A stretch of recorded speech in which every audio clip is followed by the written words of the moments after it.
Your leg muscles form the foundation of your body. With stronger legs, not only will you be able to squat and deadlift heavy weights, you will also have a stronger base while performing compound upper body exercises. But developing your leg muscles is not always easy. If I look at myself, I always struggle with building my legs up. Despite squatting decent weights, my leg muscles just wouldn't develop at the desired rate. Now fast forward a couple of years, my leg muscles still aren't anything special or something like that, but the muscle growth progress and strength development has improved a lot for a natural trainee. And this progress has mostly occurred due to having a more effectively designed legs training routine.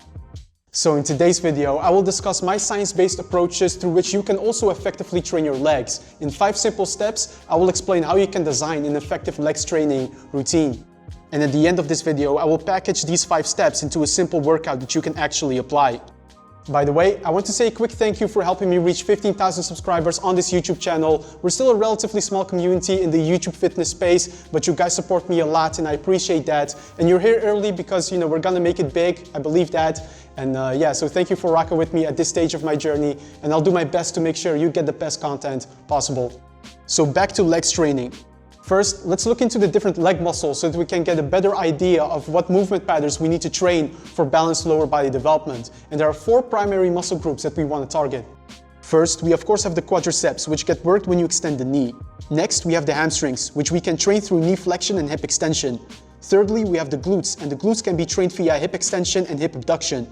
Lastly, we got the calves, which get trained by performing heel raise exercises like the calf raise. So to train for balanced lower body development, we need to train the quadriceps, hamstrings, glutes, and calves.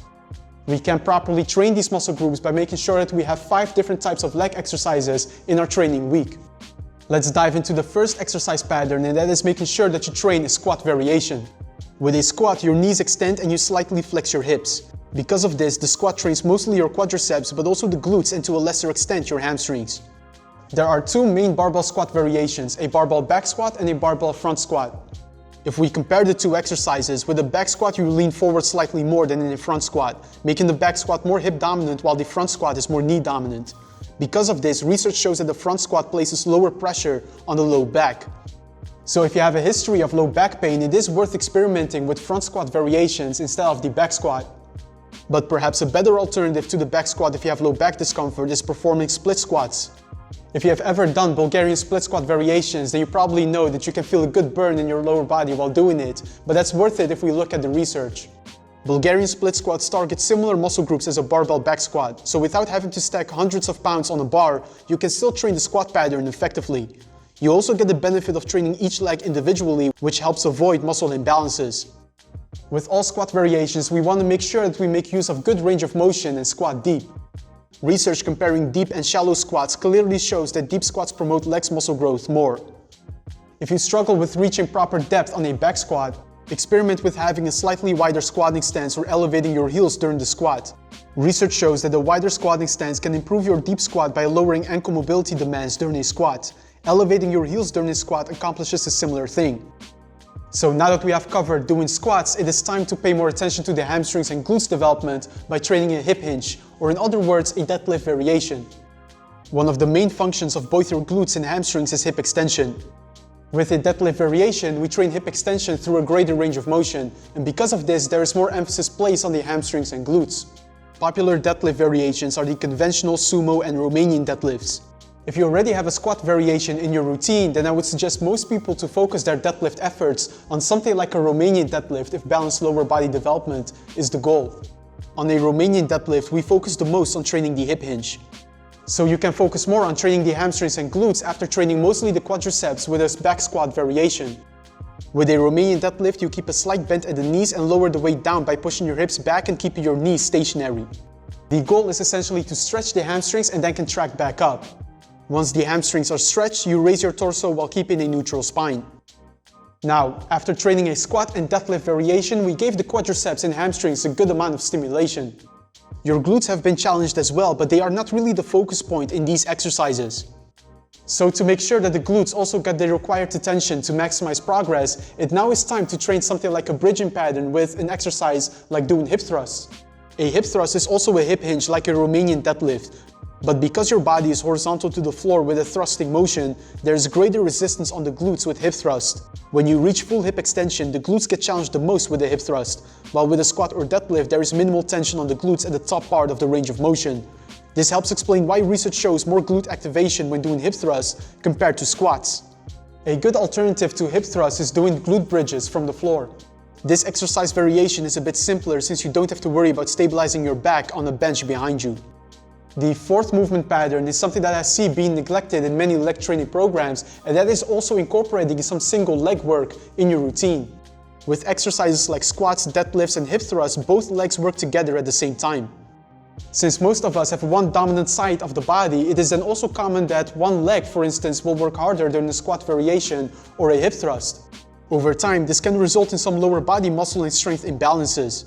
For this reason, I like to incorporate at least one single leg exercise in every leg training session of my clients. If you train something like a split squat or walk-in lunge in your routine, you got things well covered. But it's also worth considering using one leg on movements like the leg extension and hamstring curls. While we already have trained the quadriceps and hamstrings with exercises like the squat and Romanian deadlifts, there is benefit in doing extra leg extensions and hamstring curls. First, about the leg extension. Recent research shows that the back squat is great for training the vastus lateralis head of the quadriceps, but the midsection of your quads, also known as the rectus femoris, is targeted less effectively. This region is better targeted by doing leg extensions. About the hamstring curl, we know that the hamstring is a biarticular muscle. This means that it crosses two joints, your hips and knees. Because of this, we can train the hamstrings via hip extension and knee flexion. With a Romanian deadlift, we train the hamstrings via hip extension, but the knee flexion function of the hamstrings is not trained. But we do know from research that training the hamstrings via knee flexion, like with the hamstring curl, targets a slightly different region of the hamstrings than what the Romanian deadlift targets. So to train the quadriceps and hamstrings even more effectively, I also suggest incorporating a leg extension and hamstring curl pattern in your routine. But then do these exercises one leg so that at the same time you can also promote balanced leg strength development on each leg. The fifth and last movement pattern that I'd like to discuss is doing heel raises, or also known as calf raises. We now have targeted the major muscle groups of your lower body, like the quadriceps, glutes, and hamstrings, so now it's time to target what's below the knees, and that is of course your calf muscles. And I'll have to admit, this is a stubborn area to grow, for me as well. I still don't have really developed calves despite training them for years now, but they definitely have improved. If you genetically have small calves, it can take a while before the slow and steady muscle growth progress you make adds up and you start having more developed looking calves. But they will progress if you train them right. Your calf region has two main muscle groups. We have the gastrocnemius and the deep underlying soleus muscle. We know that the gastrocnemius is more active when you perform calf raises while your knees are extended, while the soleus is more active when you perform calf raises while your knees are bent. So incorporating both standing and seated calf raises is beneficial. Now that we understand all of the theories and principles behind effective legs training, let's bring it all together and see how we can apply the tips discussed in this video in one practical training routine. Let's say you train your legs 2 times per week in an upper-lower split. You can use this training example as a template. As you can see, we have squat, hip hinge, hip thrust, and calf raise variations. We also got single leg exercises with a leg extension and hamstring curls. This will cover all major muscle groups of the legs in a balanced way. In terms of rep ranges, on squat and deadlift variations, I would typically go for somewhat lower rep ranges of 4 to 8 reps per set, since you want to avoid running out of breath while doing your sets. On leg isolation and hip thrust variations, using 8 to 12 repetitions per set is what I typically recommend. And that was all for today's video. I hope you now have a clear understanding of how you can go about effective legs training. As usual, if you have any questions, feel free to leave them in the comments below. Also, definitely leave me a thumbs up if you found this video helpful. Subscribe to the channel if you haven't yet. And I will see you in the next video.